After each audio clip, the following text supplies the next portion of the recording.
Hello and welcome to another Season of War Age of Sigmar Battle Report. Today we are testing the Idoneth Deepkin against the Lumineth Realmlords. So the mission we're playing today is Total Commitment, so I won't be able to deep strike, it doesn't really affect you. And there's 4 objectives on the board, 2 in each territory. Store 1 point when you hold your own, and you store 3 points if you hold your opponent's. Playing on the Realm of Hysh today. But otherwise, I think we can just jump into rolling off for deployment. All right. 4. 2. So you'll deploy first. We're the same number of drops, so we are the same number of drops. Yeah, I think that's it, and you'll get to deploy first. Okay. We'll come back after that.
Okay, so we finished deployment. You ended up straining your drops out a little more to see where I was going, or maybe just play some tricks. So I ended up dropping first, and I will have choice. Otherwise, I forgot to put my boats down before we started deployment, so I just threw them down afterwards, which means you didn't have to deal with the disruption in your backfield. But otherwise, having choice, I'm going to give you first turn. Okay. So we'll go into top of round 1, Lumineth Realmlords going first. Sounds good.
All right, finished Lumineth turn 1. All right, so in the hero phase, I got off my sun metal weapons on everyone successfully. The Cathalar cast the spell portal, and then Technolist cast the Searing White Light through that and hit everything except for the 3 offensive eels. I didn't kill anything with that. I killed 1 offensive eel with that. But I did chip wounds to everything else, basically. Then he cast the double command point spell and the -2 to bravery spell. Yeah. And I show you 2 battle shocks. Yeah, and then I knew that because I killed 1 eel with the -2 to bravery and the double command point spell. Like, you wouldn't be able to command point that because you're not in range anyways. Yep. So I knew you were going to have to take a bravery check, so I did the -2 to bravery. And then with the archers who were in range of the defensive eels, I managed to shoot off 1 more, force another bravery over there. These archers were forced to shoot into the turtle. Only did they had to split. Yeah, the 4 that could shoot shot into the turtle. This unit and half of this unit had to shoot the king because he was the closest model, and he went untargetable for this phase. Yeah, use the Cloud of Midnight once per game item to be untargetable. Yeah. So Techless used the cogs cast by the Dawn Riders, so he can reroll his saves even though he can't use the extra cast. Yeah, and that was just from the recent FAQ that they confirmed that. Yeah. So I just sort of stayed back here trying to hold on to my objectives, waiting in a line to see if I can break your charge with my pointy fire spears and hopefully... Now, this is a matchup obviously we were really interested to play. I felt good about it for Deepkin in terms of it being in Deepkin's favor until playing this mission. So obviously is a little harder. You had a good first turn in terms of your chip damage with Techless and Searing White Light. Yeah. You could easily kill, you'll easily kill an eel and, even my queen and my other hero. Like, I can't, it's tough. I don't think I can survive a round or 2 more of those, especially with the minus bravery. So this realm really is, or not the realm, but the mission really bites Deepkin in the butt in this matchup. not being able to deep strike a whole bunch just off the board, it coming in behind me. Yeah, yep.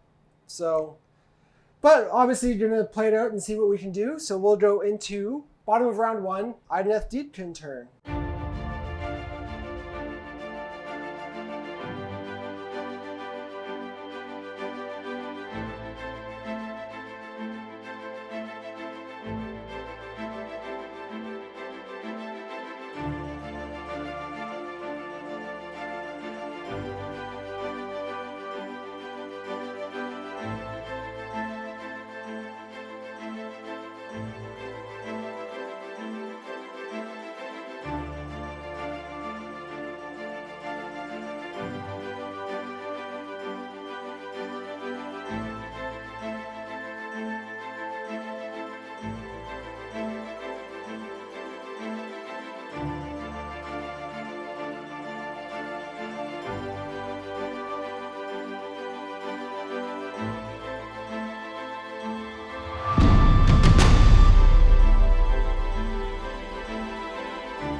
Okay, so finished Deepkin turn 1. Basically just moved up. Obviously here I'm just playing for the double. I think on this scenario that's my only choice. And pretty much I ran up the 2 sides to get closer for turn 2, or sorry, for round 2. And in the middle I just moved up to charge. I had 1 unit charge in. And then did D3 mortal wounds, or did 3 mortal wounds with their shocks. But then you tanked all their saves. I had 5 saves to make and made all of them. Yep. Including 3 D3 ones. So yep. rolled them like a boss. And my spears completely whiffed was really the big thing, because those are Rend 2, so you would have been saving on the 6s. So my queen failed her charge and didn't get into them. Neither did this unit. So out of the 3 units, ideally chewing through that one and potentially doing 6 mortal wounds before they get to attack and the king's D3 on the charge. Was expecting to take them out, or not take them out, was expecting to do a good amount of damage before the hit, but obviously not getting in was a major bummer. And then failed all my spear attacks to hit, failed to hit with all my spear attacks, and then you saved all the rest of the attacks, and then killed 2 eels in return. I passed my battle shock only because you didn't get your Cathlar ability off. Yeah, I rolled the 1 on the 2 yeah, up. Otherwise that last eel would have been gone. But really, not getting my king and my eels there with the +3 was just clearly one of those back-breaking situations. So, which sets us up for, obviously, I usually never care about the priority roll with Deepkin, but obviously I think at this point, it's going to be pretty crippling if I don't get it. So let's go into round 2 priority roll. 4. 3. So I will get the priority. And I'm still swimming. So we'll go into Idoneth Deepkin, turn 2 at the top of round 2.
Okay, so just finished up Deepkin turn 2. I pretty much was just positioning and then charging everything in and trying to do as much as I can. And I did a bunch, but obviously Techless survived, and that was... there was no way I was going to kill Techless, but I really wanted to cripple a lot of other stuff, which I did to an extent. But it's really unsure if it's going to be enough. So yeah, I'm gonna hopefully Searing White Light off one unit or one model from every unit and force a bunch of battle shocks at -3 and. Yep. Hopefully you roll some 1s though on your Searing White Light this time, unlike last time. But yeah, we'll be going into Lumineth Realmlords turn 2, bottom of round 2. All right.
Alright, end of Lumineth turn 2.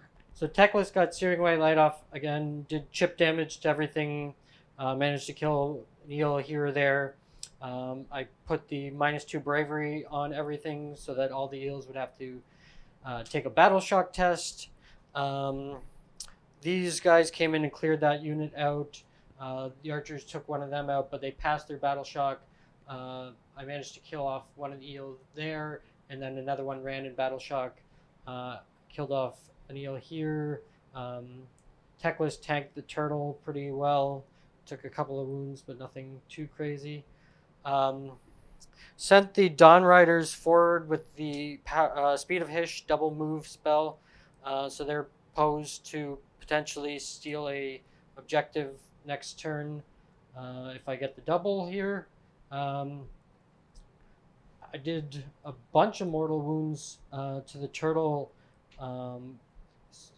with the Searing White Light, so he's down to only 3 after Techless went at him in combat. So if I get the double here, I think there's a good chance. I think if you did the clear double, the table. Yeah. Yeah. If you did the double, it's game over.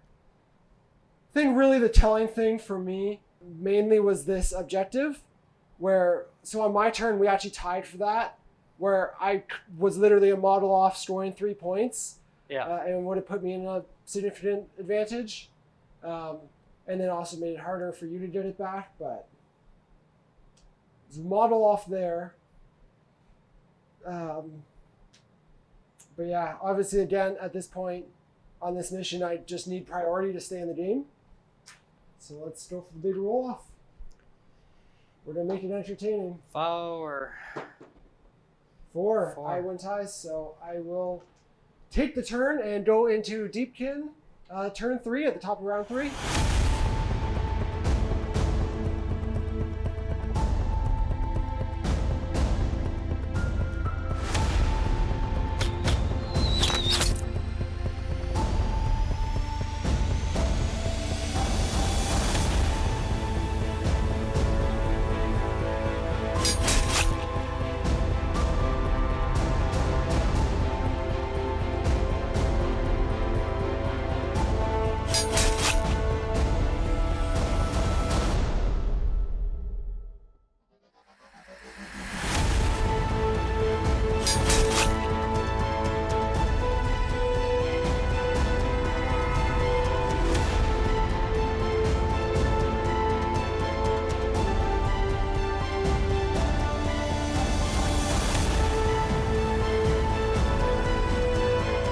So just a quick turn 3 recap for Deepkin.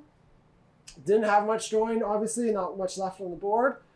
But it's my attack first round, so I had that going in my favor. Not that there's a lot left for combats.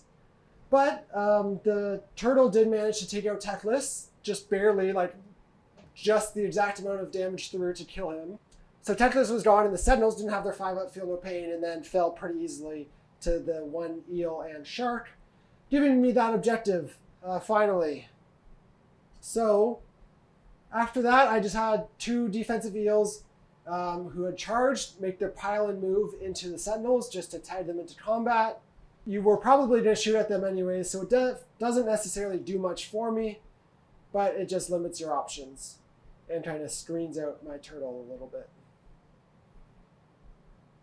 But we'll be going into your turn, and obviously you have these guys in my backfield, so going to be able to take an objective back and keep it a close game. So up to this point, we've just been scoring 2 a turn. So it would be 4-4 up until the end of last round. And I would have scored 2 here, and then 3 for yours. So I would have scored 5 on this turn. I'll be the bad guys this time. It's bad guys every time. I'm elves. Elves are always good. So yeah, we'll be going into Lumineth turn 3 now, bottom of round 3. I obviously don't have much on the board, but neither do you at this point. It Nope. was really, if you had Teclis, I feel like you're fine, but now you're kind of scraping the bottom of the barrel like I am. Yeah. We'll see if I can pull this out. I get that one, so I'll go up 4, so I'll only be 1 behind. Yeah. And I can get the next one the next turn, hopefully. Yeah. So I think it's still doable. But, oh yeah, and I don't have much either, so. Yeah. And what you do have is pretty punchy. Between a unit of Sentinels and a unit of Wardens. Can be, yep. They'll hold that objective pretty well, and help me, and deal with a lot of my stuff. So, yeah, we'll see what happens. Bottom of round 3.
All right. So Lumineth, turn 3. I I double moved with Speed of Hish onto that objective for 3 points.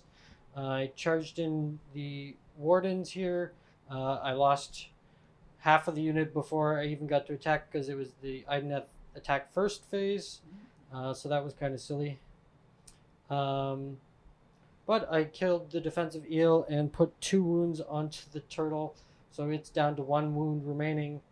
That's about all that happened. I'll score 4 to Jordan's 5 this round, so I'm down by 1 going into the roll-off. Yep. Round 4 priority. Oh my 6. goodness. I win ties, so. Okay, so we'll go into Deepkin turn 4.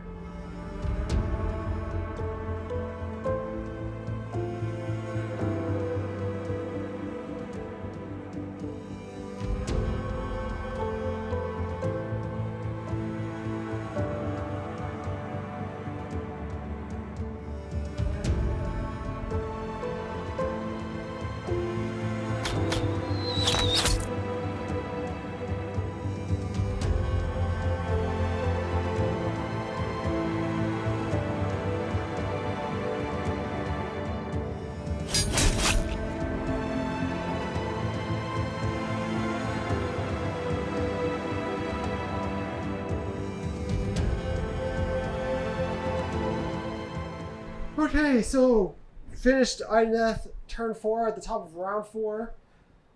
Really coming down to the wire and tenuous game, I think, just in general. I did manage to sneak onto Alex's other objective to score 3 points on that one. So I'll score 2 for these and 3 for that one, so 5 this turn. Is that how it works? Is it not just whether it's in your opponent's territory? Oh, right. It's not. Sorry, I was thinking of Total Conquest, where you score 3 when you take it. Yeah, so you just score 7. I score 7. Okay, I feel a lot better about 7. I tried to do some chip damage, or I tried to do Final Wound in 2 rounds with his the Soulscryer's horrible shooting, but he hasn't managed to get a wound through. So no Battle Shock force there, but I did manage to finish off the Wardens. So we'll just go into bottom of turn 4 and Lumineth turn.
Okay, so bottom of round 4. So Lumineth, these guys moved just down a little bit so they could make a charge onto here. They did 3 wounds to him with shooting and then took the final 1 off in melee. The Cathalar retreated just to be a little further away from everything else. Hey, The you're already here. Oh, he didn't die, right? Yeah. No, yes. The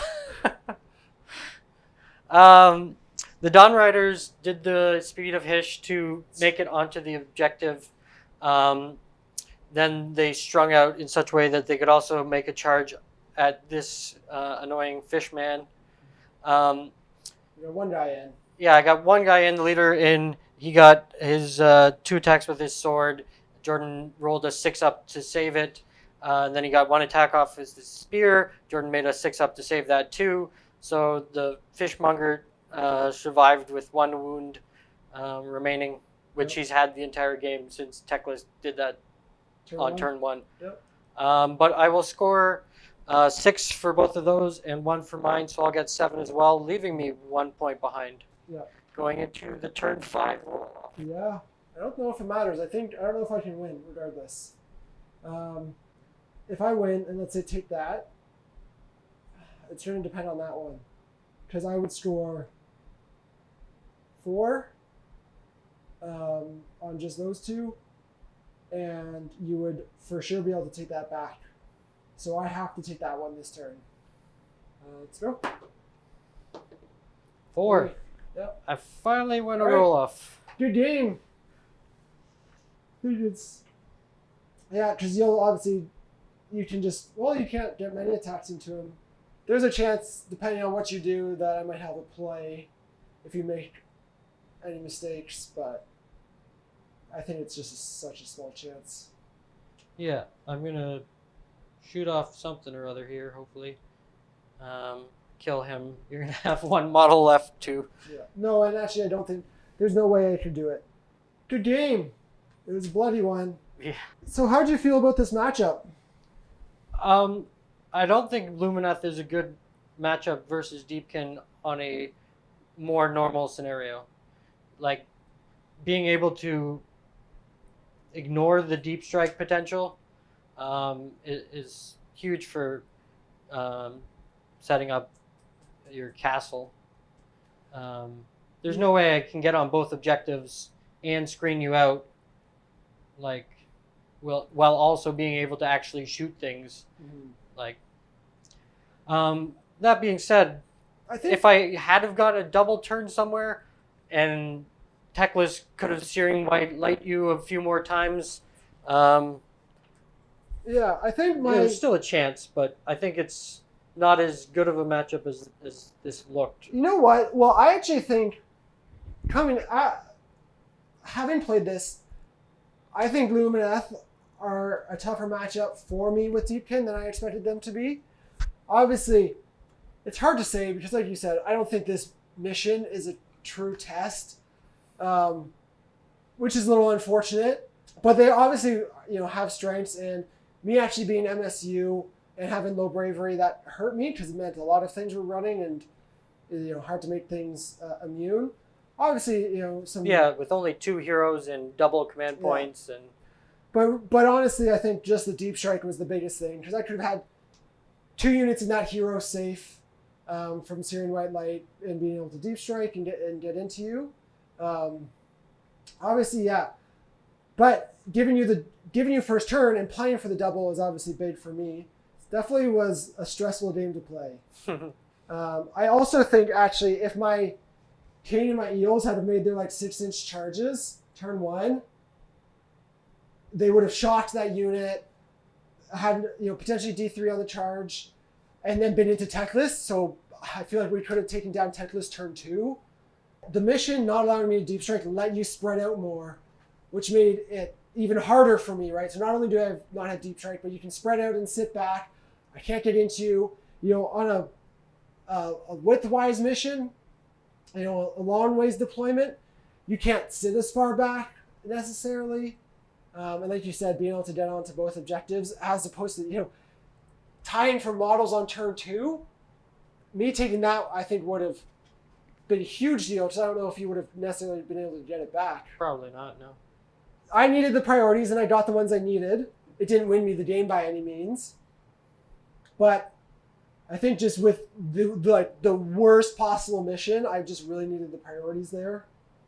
And you played it really well. I think you made it as tough for me as you could, and I ran into the issue again of running out of spells, or running out of casts for spells, because turn 1, I didn't get Ethereal off, and then you got into me on the double with all the eels, and I intentionally didn't cast it because I'm like, the eels are just fast enough. He's going to avoid whichever one I made Ethereal, but then exactly. You went into all 3 of them in turn. No, I avoided do left that to one. run. Yeah. So I mean, you would have just avoided whatever one I made ethereal probably. And so I actually, with the king and the eels, getting into Teclis earlier would have been big, but I actually just feel like in general, it wasn't as tough to actually take down Teclis once I got into him as I thought it would be. So I feel like actually even with the re-rolling saves, you thought. I guess no, you I'm didn't saying have... I killed him faster than I expected to. Yeah. With the re-rolling saves. Now I have Rend. You were able to use a command point, you were able to use Nathan Quartz to help offset some of that. But 2 Rend, I'm still Rend 1. You're up to 5 saves. So I'm actually just chewing through him a little faster than I expected. So, maybe putting an earlier effort into getting into him. But that also goes with like the deep striking thing. If I had have had, I got 1 unit of 3 eels in, like that's 6. I lost 3 of those guys turn 1. They would have been off the board coming in, I would have had 4 more eels. I think that alone changes the game. 4 eels can run rampant right through an army. Because if I'm then hitting with those 6 into like a unit of sentinels, they'll most likely blast through the sentinels, especially because I'll pop in the mortal wound shock. And then in the case where I got the double, there's always every chance I don't, but you're down a unit of sentinels.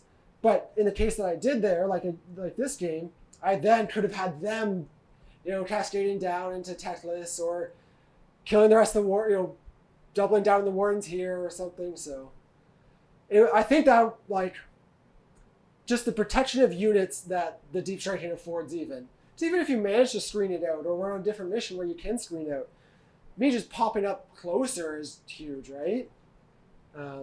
Yeah, you get a turn 1 charge off basically anywhere you want. No, it's like, hey, they're no Marauders. It's only an 85% chance to make the charge, but that's pretty good. Anyways, we lost the side camera due to overheating, so just want to say a big thank you, and we'll wave goodbye to everyone. Appreciate you watching this battle report, and we'll see you again in the future. Have a good one.